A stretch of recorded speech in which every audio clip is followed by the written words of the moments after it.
Importancia de aprender fitofarmacia. Gente, hay mucho en las redes sociales y está difícil contener tanta información y el mundo se lo cree. No existe aún la receta mágica universal para que todo el mundo se mejore con ese licuado, con esa leche vegetal o con esa planta medicinal. Existen variantes.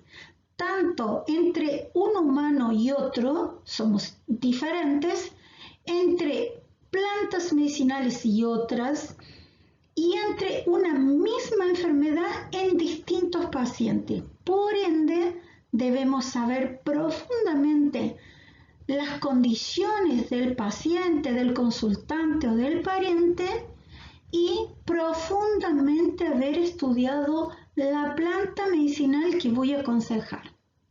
Entonces se están creando cosas que es imposible de detener si usted no toma conciencia e intenta aprender.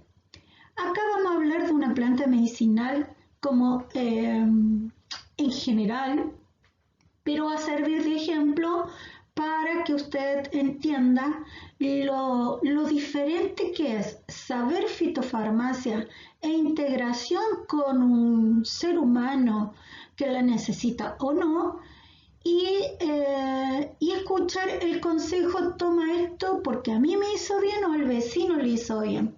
Si son idénticos, si son gemelos idénticos, capaz que resulte, pero si no, está difícil la cosa.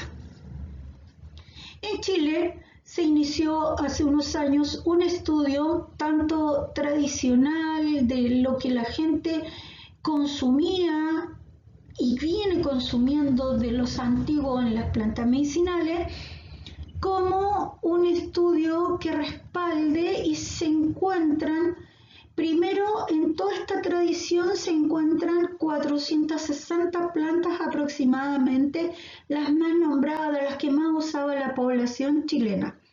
De esos, 130 tenían algún respaldo científico y se avanzó en todo esto creando un protocolo de uso e integración de 103 plantas medicinales. De ese protocolo, agradecida como chilena, que podamos usar esta fitofarmacia en la salud pública, en las clínicas las clínicas particulares sí lo autorizan y el Ministerio de Salud lo puede integrar perfectamente. Nos sirve mucho a los que estudiamos medicina china porque nuestras bases son alimentación, plantas medicinales, estilo de vida. Después vienen técnicas maravillosas como acupuntura, como ventosa, moxa y todo lo que implica técnicas preciosas desde la medicina china. Por lo tanto, este tipo de protocolo, este tipo de guía, este tipo de tratados nos sirve mucho para trabajar como profesionales dentro del área del sistema de salud pública, por lo menos. Está incorporada las plantas medicinales y otras técnicas como el reiki, la acupuntura y otras cosas. La lavanda. Mucha gente conoce la lavanda y la lavanda tiene propiedades lindísimas como todas nuestras plantas. Pero ¿qué sucede? Yo les voy a mostrar un ejemplo. Primero, la parte del estudio es hermosa porque dice aspecto agronómico, que nos sirve a todo. Esta planta se adapta bien a suelos rústicos, ¿sí? Pobre en humus, suelos alcalinos, pero de buen drenaje. Habla también que necesita bastante luminosidad, o sea, solcito, y se propaga por semilla o por gajos, por corte de un pedacito, ¿sí? Se abona en otoño y se recolecta a inicios de su floración. Está bueno, todo este estudio habla dentro de lo que se da en fitofarmacia, o sea que estamos hablando de que no solamente dice para qué es buena la planta, sino también habla mucho más extenso de cómo nace la planta y cómo cuidarla. ¿Qué dice en las propiedades y usos medicinales? Uso tradicional, dice en trastorno, se usaría en trastornos del sistema nervioso, malestares estomacales, trastornos menstruales, catarros, resfríos y bronquitis.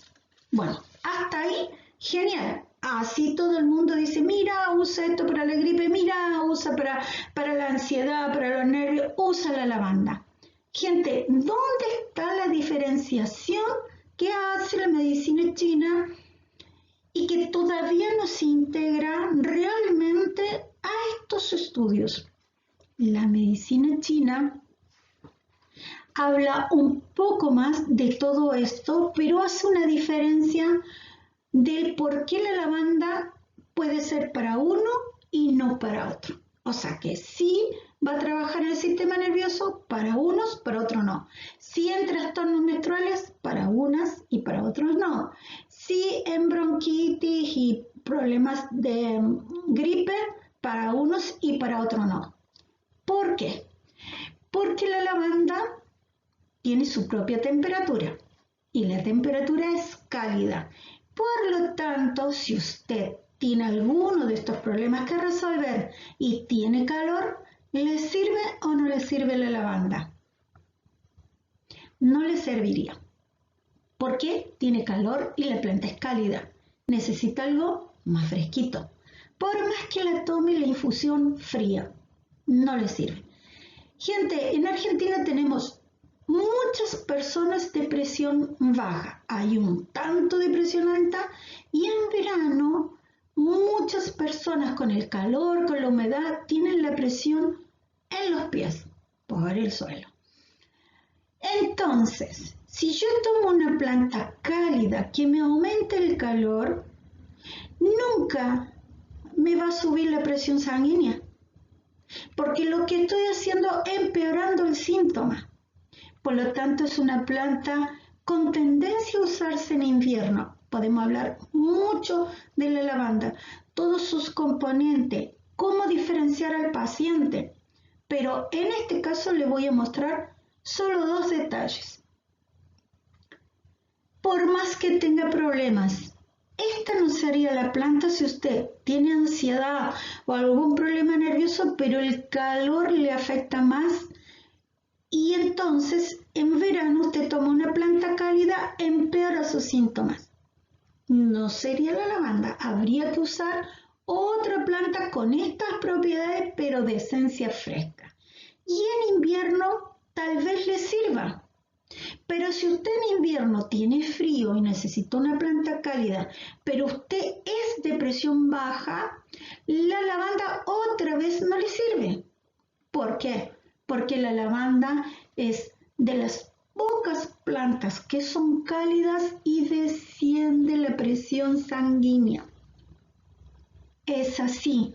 Entonces, ¿cómo usted le va a dar lavanda a un hipotenso o a alguien que tenga calor con todos estos síntomas?